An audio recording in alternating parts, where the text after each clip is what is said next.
శ్రీ రామకృష్ణ ప్రభ ఛానల్ను చూడండి, మాసపత్రికను చదవండి. శ్రీమాత్రే నమః. శ్రీరామకృష్ణాయ నమః. దాన ధర్మాలు గురించి చిన్న కథ మనం ఈరోజు విందాము. మనం ఎంతో డబ్బు దాచుకుంటాం, ఎన్నో ఆస్తుల్ని జమ చేసుకుంటాం ఈ జన్మలో.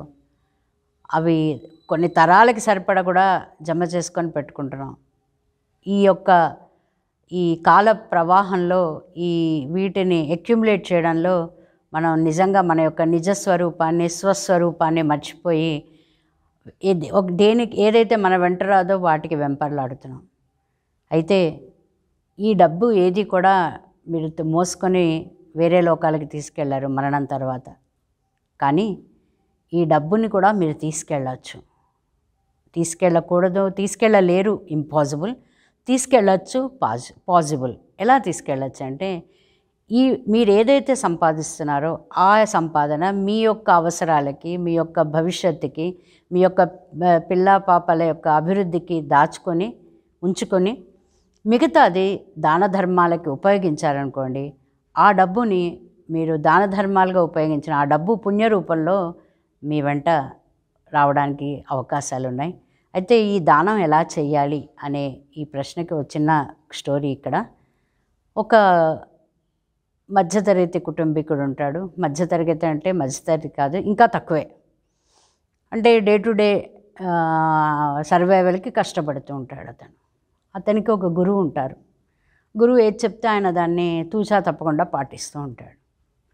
గురువుగారిని అడుగుతారు, స్వామి, నేను మధ్యతరగతి కుటుంబీకుడిని, ఏదో కొద్ది ఆదాయంతో జీవిస్తున్నాను, కానీ చాలా సంతోషంగా ఉన్నాను, చాలా తృప్తిగా ఉన్నాను. ఇంకా నాకు మంచి కార్యాలు చేయాలని ఉంది, కానీ డబ్బు అయితే నా దగ్గర లేదు, ఏం చేయమంటారు అంటే, ఆ గురువుగారు అంటారు, రోజు ఒక కూరగాయ ఏదో ఒకటి దానం చేయి, నీ ఇష్టం. ఒకరోజు టమాటాలు ఇవ్వు, రోజు వంకాయలు ఇవ్వు, ఎవరికో అవసరమైన వాళ్ళకి ఒక అరకిలో. నువ్వు ఎలాగో కూరలు తెచ్చుకుంటున్నావు కదా, ఆ కూరలో ఒక అరకిలో దానం చేయి. అలా అతను ఆ గురువుగారి మాటల్ని చాలా విశ్వాసంతో పాటిస్తూ ఆ కూరల్ని దానం చేస్తూ ఉంటాడు. ప్రతిరోజు ఒక్కరోజు కూడా విడవకుండా కూరలు ఇస్తూ ఉంటాడు. ఆయన కాలక్రమంలో వెళ్ళిపోతారు ప్రపంచం నుంచి.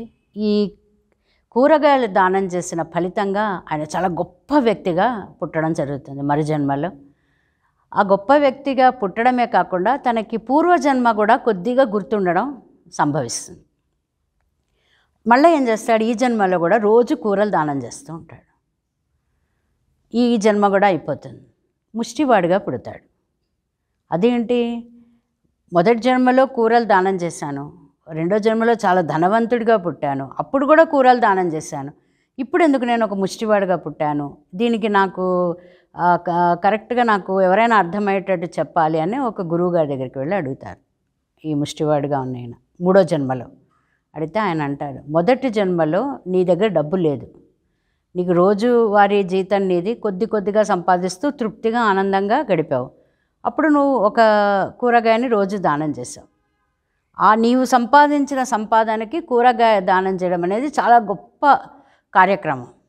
కానీ రెండో జన్మలో నువ్వు చాలా ధనవంతుడిగా పుట్టావు.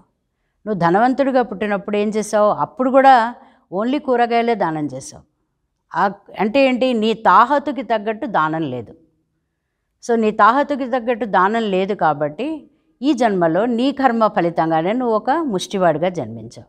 అప్పుడు ఆయనకి నిజంగా జ్ఞానోదయం అవుతుంది. అయితే ఇక్కడ మనం కొద్దిగా తెలుసుకోవాల్సిన విషయం ఏంటంటే, చాలా మటుకు ఇప్పుడు దానం అనే దాని మీద చాలా చర్చలు జరుగుతున్నాయి. ఏది దానం ఇవ్వచ్చు? మనకి పనికిరాని వస్తువుని ఎవరికి ఇచ్చినా అది దానం కిందకి రాదు. ఇంకొకటి ఏంటంటే, మీరు వాడేసిన వస్తువులు, చాలా కాలం వాడేసిన వస్తువులు పని వాళ్ళకో లేదా ఎవరికో అవసరమైన వాళ్ళకి ఇస్తారు, అది దానం కిందకి రాదు. అది దేని కిందకి అవుతుందంటే రిసోర్స్ మేనేజ్మెంట్. ఏంటంటే, నా దగ్గర ఉన్న వస్తువు బాగానే ఉంది, నేను వాడాను, ఇంకొకళ్ళకి అవసరం ఉంది అంటే అది ఎక్స్చేంజ్ ఆఫ్ థింగ్స్ అంతే, దాన్ని దానం కిందకి జమ కట్టడానికి లేదు. ఇంకొక దానం అంటే, మీ దగ్గర 1000 రూపాయలు ఉంది, మీరు ₹1 దానం చేశారు, అది దానం కిందకి రాదు. ఎప్పుడు దానం కిందకి వస్తుందంటే, మీరు సంపాదిస్తున్నారో ఆ సంపాదనలో ఒక కొంత మొత్తం భాగాన్ని ఒక సత్కార్యాలకి ఎలాంటి ఆలోచన లేకుండా ఇది భగవంతుడు నాకు అనుగ్రహంగా ఇచ్చిన డబ్బు కాబట్టి ఆయన ఇచ్చిన డబ్బుని ఆయన అందులోంచే కొంత డబ్బు తీసి నేను ఒక మంచి కార్యానికి ఉపయోగిస్తాను. అది విద్యాదానమే కానివ్వండి, దానమే కానివ్వండి, ఏదైనా చేయండి. చేయడం వల్ల ఏమవుతుంది, దీనికి తప్పకుండా ఫలితం ఉంటుంది.